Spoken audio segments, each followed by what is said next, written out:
సప్తవర్ణాల సమ్మేళనం హోళీ మిఠాయిల్లో రారాజు మన ఆలివ్ అకేషన్ ఏదైనా ఆలివ్ మిఠాయిలతోనే. Welcome to Suman TV. 12వ ప్లేనరీ చిత్రాల్లో జరగబోతుంది జనసేన ప్లేనరీ. రంగరంగ వైభవంగా అంటే మండు టెండను కూడా లెక్క చేయకుండా ప్రపంచవ్యాప్తంగా అభిమానులు తరలిరాబోతున్నారు. ఈ కార్యక్రమాలు ఎలా జరుగుతున్నాయి? ఎందుకంటే గత వారం రోజుల నుంచి ఇక్కడే కాకినాడలో ఉండి అమలాపురం ఇన్ఛార్జిగా ఈ జన సమీకరణలో భాగంగా అహర్నిశలు కృషి చేస్తున్న జనసేన ప్రధాన కార్యదర్శి దాదాపు 8 సంవత్సరాలు పవన్ కళ్యాణ్ గారితో జర్నీ అయింది. అదేవిధంగా ఆంధ్రప్రదేశ్ ఎంఎస్ఎంఈ చైర్మన్ కూడా తమ్మిరెడ్డి శివశంకర్ గారు మనతో ఉన్నారు. తమ్మిరెడ్డి శివశంకర్ గారితో మాట్లాడదాం. పైన పోరాటం పవన్ కళ్యాణ్ గారిది ముఖ్యంగా దాదాపు దశాబ్దం తర్వాత కానీ అధికారం రాలా, అన్నీ అప్పచేయాలి. మొట్టమొదటిసారి విజయం, ఆ విజయం కూడా 100% స్ట్రైక్ రేటు. నాయకుడితో పాటు 20 మందిని గెలిపించుకున్నారు, 21 మంది ఎమ్మెల్యేలు, 2 ఎంపీలు. దీంతోపాటు టీడీపీని గెలిపించుకొని మొత్తం 124 ఎమ్మెల్యేలు, 21 ఎంపీలతో సరికొత్త రాజకీయం ఆంధ్రప్రదేశ్లో శ్రీకారం చుట్టింది మీ నాయకుడు పవన్ కళ్యాణ్ గారు. అందులో నో డౌట్ దేశం మొత్తం అతని వైపు చూసేటట్టుగా ఫ్రంట్ లైన్ మీడియా చూపించిన పవన్ కళ్యాణ్ గారు నేషనల్ మీడియా అంతా చూపించేదలికి ఇప్పుడు ఫ్రంట్ లైన్ మీడియా కూడా మొత్తం కంప్లీట్ పవన్ కళ్యాణ్ గారు. పవన్ కళ్యాణ్ గారు లేని రాజకీయం ఊహించుకోవటం కష్టమైపోయింది. అది మీరు ఈ యొక్క జర్నీలో ఆయనతో పాటు దాదాపు 8 సంవత్సరాల నుంచి ఉన్నారు మీరు. ఈ ఏర్పాట్లు ఎందుకంటే అపజయాలే మీరు చూసిన జనసేన నాయకులంతా మీరంతా అపజయాల్లో ఆయన ఎమ్మటి ఉన్నారు. ఇప్పుడు ఫస్ట్ టైం విజయోత్సవ సభ రేపు జరగబోతుంది. ఎలా ఉండబోతుంది? చాలా ఆనందంగా ఉందండి. ఎందుకంటే ఏర్పాట్లు కూడా ఇది మీరు చెప్పినట్లు గతంలో ఆవిర్భావ సభకి దీనికి చాలా తేడా ఉందండి. ఎందుకంటే అధికారంలో భాగస్వాములు అయ్యాం, పోరాటాలు చేసాం, ప్రతిఘటించాం, ఉద్యమాలు చేశాం. ఇప్పుడు అధికారంలో పాలు పంచుకున్నాం.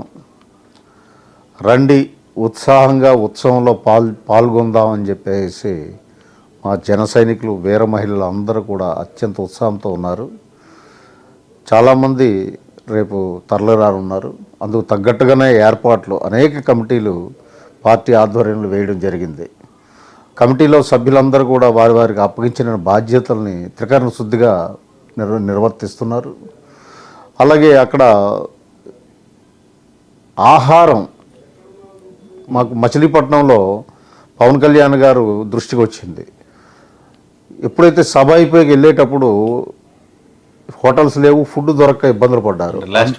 లాస్ట్ పవన్ కళ్యాణ్ గారు అంటే ఎంత నిశితంగా గమనించి నిర్ణయాలు తీసుకుంటారు, ప్రజలు ఇబ్బంది పడకూడదన్నటువంటి ఆలోచన ఎలా ఉంటుంది అన్నదానికి ఇది చక్కని ఉదాహరణ అండి.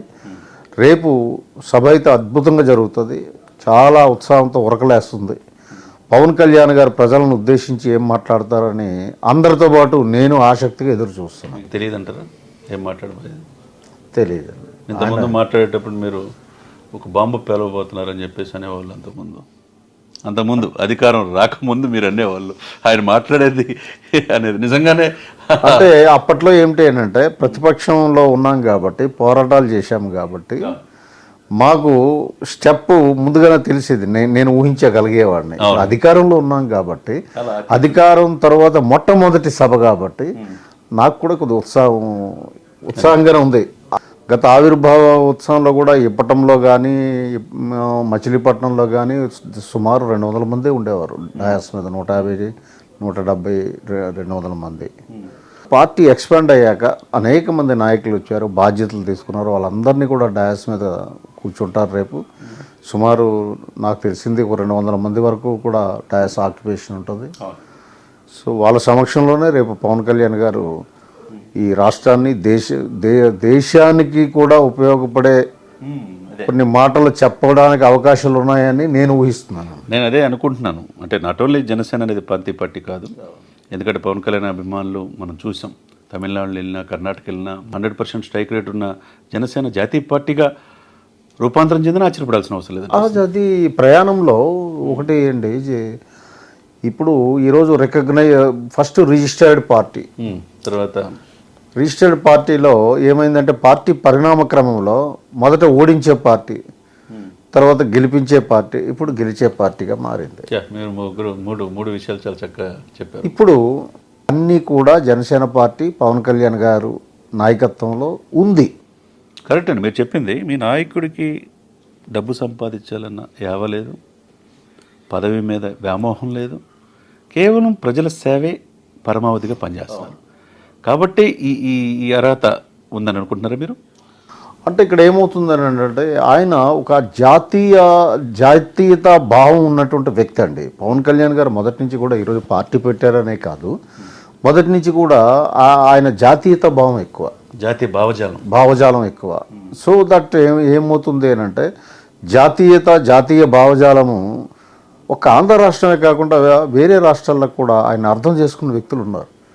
ఉదాహరణకి సదరన్ స్టేట్స్లో కానీ, మీకు తమిళనాడు, కర్ణాటక, కేరళ, ఇవన్నీ కూడా నార్థన్ స్టేట్స్ కూడా పవన్ కళ్యాణ్ గారు వ్యక్తిత్వం గురించి గూగుల్లో సెర్చింగ్లు చేయడం మొదలుపెట్టారు. అంటే ఎక్కువ సెర్చ్ చేసిన వ్యక్తులు నార్త్ ఇండియన్స్. నేను ఢిల్లీ వెళ్ళినప్పుడు, పార్లమెంట్ సెంట్రల్ హాల్లో వెళ్ళినప్పుడు అక్కడ నార్త్ ఇండియన్స్ కూడా పవన్ అచ్చా లీడర్ హై అంటున్నారంటే అక్కడ ఎంత ఓన్ చేసుకుంటున్నారో.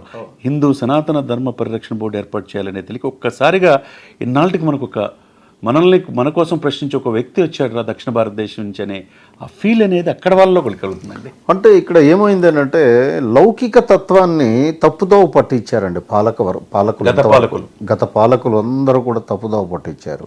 పవన్ కళ్యాణ్ గారు సనాతన ధర్మ అంటున్నారు. అది హిందుత్వ కానీ మతానికి సంబంధించింది కాదు. అది ముస్లిమ్స్ను క్రిస్టియానిటీని తక్కువ చేసినట్టు కాదు. లేదు, సనాతన ధర్మం అంటే ప్రతి మతంలో ఉంటుంది సనాతన ధర్మ. It is code of conduct. ప్రజలు ఎలా జీవించాలి, ఏ రకంగా ఉండాలి అనేది చెప్తుంది మతంలో. దాన్ని మనం పరిరక్షించుకోవాలంటున్నారు. 100% అండి. ఇకపోతే శివశంకర్ గారు, మీరు 2023, 24, 25, 23 ఇప్పటం గ్రామ సభ జరిగింది. అక్కడ గ్రామంలో స్థలం ఇస్తే సభా వేదిక ప్లీనరీకి ఈకుండా అధికార పార్టీ చేసి వాళ్ళ యొక్క గోడలు ఇల్లు కూడా పగలగొడితే ప్రతి ఇంటికి సొంతంగా ₹1,00,000 ఇచ్చాడు ఆయన. అదే రోజు అక్కడ గ్రామానికి వెళ్ళటానికి కూడా ఒప్పుకోకపోతే వెహికల్ మీద ఎక్కి వెళ్ళాడు. అంటే నాయకుడిగా ఆ పోరాట పటిమ మీరు ఈ జర్నీలో లాట్ ఆఫ్ ఆయనతో 7-8 సంవత్సరాలు ఉంది కాబట్టి ఈ జర్నీ మొదటి నుంచి అదే పోరాట పటిమ ఆయనలో ఉందంటారా? ఆయన మొదటి నుంచి కూడా ఎక్కువ భావోద్వేగానికి గురవుతారండి. ఏదైనా అన్యాయం జరిగిన, ఎవరిని అణచివేసిన, ఎవరిని హింసించినా సరే ఆయన తట్టుకోలేరు. ఆయన హృదయ స్పందన చాలా ఎక్కువ. భావోద్వేగానికి గురై దాని యందు ఫోకస్ చేసి ఎలాగైనా సరే న్యాయం జరగాలి అన్నటువంటి తపన, ఆవేశంతో కూడిన తపన అంతే ఎక్కువ ఉంటుంది. ప్రజల కోసం, అది కూడా ప్రజల కోసం, అదే తన కుటుంబాని కోసం కాదు. మీరు అన్నట్టు ఆ రోజున ఇప్పటంలో గ్రామంలో వాళ్ళు ఇబ్బంది పెట్టింది ఆ రోజే వైసీపీ ఆ రోజే నాంది పలికింది. ఎందుకంటే ఆ రోజే కదా పవన్ కళ్యాణ్ గారు, నాకు బాగా గుర్తు, రేపు బాంబు పేలిపోతుందని చెప్పేసి నేను అన్నమాట. నాకు కూడా గుర్తు ఆ రోజే కదా ప్రతిపక్ష అంటే ఓటు చీలనివ్వను అని ఒక ప్రభుత్వ వ్యతిరేక ఓటు చీలనివ్వను అని ఒక ట్యాగ్ లైన్, ఒక పర్ఫెక్ట్ గా పనిచేస్తుంది. సింపుల్ సెంటెన్సే కానీ దాంట్లో చాలా అర్థాలు ఉన్నాయి. విజయోత్సవ సభగా చిత్రాల్లో జరగబోతుంది. అందులో తన్ను గెలిపించిన ప్రజలు, అంటే గెలుపు అనేది చూడని నాయకుడు గాజువాకలో ఓడించిన, భీమవరంలో ఓడించిన, ఎవరి ఊహకు అందకుండా చివరిదాకా భీమవరం అనుకున్నది పిఠాపురమే. ఇక్కడ అంటే పరమ ప్రసిద్ధి చెందిన కుకుటేశ్వర దేవస్థానం ఉన్నది. అమ్మవారు శక్తిపీఠాల్లో 10వ అమ్మవారు ఆమె కూడా ఉన్నారు. అంటే ఇది ఒక రకంగా ఇక్కడికి ఆ దైవ బలమే ఆయన ఇక్కడ తీసుకొచ్చిందంటారా? నేను ఆయన 10 సంవత్సరాలు అలుపెరగిన పోరాటం ఆయన ఇక్కడ తీసుకొచ్చిందండి. ఆయన కష్టం అనేది, ఆయన కష్టం ఫలితం వచ్చిందండి. అంటే మన పూర్తి ఫలితానికి కారణం దైవానుగ్రహం అన్నదాన్ని, మానవ ప్రయత్నం ఆయన చాలా చేశారు. దానికి దైవం అనుకూలించి అదే విధంగా అంటే లాస్ట్ మచిలీపట్నం 7 లక్షల మంది పైన వచ్చారు. అక్కడ జరిగిన పొరపాట్లు, అక్కడ మిగతా వచ్చిన వాళ్ళేమో పలావ్ ప్యాకెట్లు మీద ఇవ్వాల్సిన అవసరంలా, డబ్బులు ఇవ్వాల్సిన అవసరంలా, మందు బాటిల్ ఇవ్వాల్సిన అవసరంలా, అది అందరికీ తెలిసిన అంశమే. ఎందుకంటే అటువంటి నిజాయితీ గల నాయకుడు హోటల్లో విశాఖపట్నంలో దిగ్బంధించినప్పుడు మీ మీద మాజీ మంత్రి రోజా గారు లాంటి వాళ్ళు హత్యా ప్రయత్నం కేసు పెట్టినప్పుడు ఏమనగా మీరు ఎక్కడా తొనకలా బెనకలా కేసులు పెట్టించుకున్నారు, పరువు నష్టం దావా వేసుకున్నారు, కేసుల చుట్టూ మీరే చూసుకుంటున్నారు. యాజ్ అడ్వకేట్గా, యాజ్ హ్యూమన్ బీయింగ్గా, అంటే ఎదురొడ్డి నాయకుడు ఎలా పోరాడుతున్నారు మీరు కూడా ఆయన ఎమ్మటే ఉన్నారు. ఫస్ట్ యాజ్ ఎంఎస్ఎంఈ చైర్మన్గా ఇప్పుడు ఈ ఈ విజయోత్సవంలో మీరు ఒక అఫీషియల్ గవర్నమెంట్ హోదాలో డిప్యూటీ సీఎం గారితో పాటు మీరు పాల్గొబోతున్నారు. ఇది ఎలా ఫీల్ అవుతున్నారు? యాక్చువల్గా ఏంటంటే ఆయనతో కలిసి ప్రయాణం చేసే తృప్తి ఈ పదవుల్లో నాకేం పెద్ద అనిపించదండి. ఎందుకంటే ఆయన ఒక సామాజిక ఉద్యమం చేస్తున్నాడు. ఆయన సామాజిక రాజకీయ ఉద్యమం చేస్తూ ఆ పార్టీని స్థాపించారు. సామాజిక పరివర్తన కోసం పాటుపడుతున్నాడు ఆయన. నేను ఆయనతో పాటు ఉన్నానన్న ఇచ్చినంత తృప్తి ఇంకా దేంట్లో లేదు. ఇంకా ఈ పదవి కంటే అది ఎక్కువ అండి. అంటే మీరు లైఫ్ లాంగ్ పవన్ కళ్యాణ్ గారితో మీ రాజకీయ జీవితం ఉంటుందా? అంతే, ఇంకా అందులో డౌటే లేదు. అంటే ఎందుకంటే ఎప్పుడు ఏ పార్టీలో లేకుండా మీరు బీఎస్పీ భావజాలంతో ఉద్యమాల కోసం చేసే మీరు ఊహించిన విధంగా పవన్ కళ్యాణ్ గారి పిలుపు మేరకు ఈ పార్టీలో చేరారు. ఇంకా still a long way to go.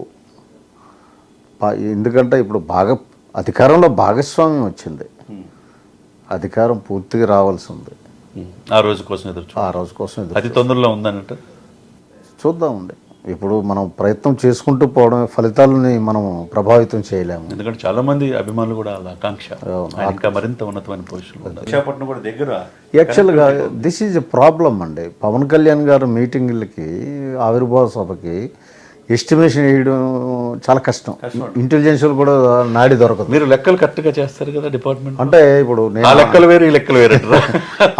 Amalapuram నేను చూశాను, చూసి కోఆర్డినేటర్గా చూశాక అక్కడ నేను ఎస్టిమేషన్ ఏంటంటే 20,000 మంది వస్తారు. దేశ రాజకీయాల్లో ఏదో చెప్పబోతున్నాడు పవన్ కళ్యాణ్ అనే ఉత్సుకతో దీన్ని ఏ విధంగా మీరు చూస్తారు?